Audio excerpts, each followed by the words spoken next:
A fenyő a meleg házban eleinte sírdogál, de aztán úgy reggel tájban újra élénk üdemel.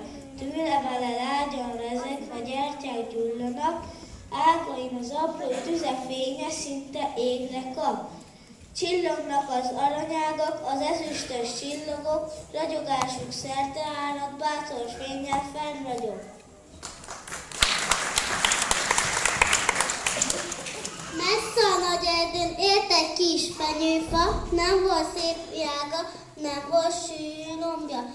Szomorúan nézett szét, elhűlő réten tájon.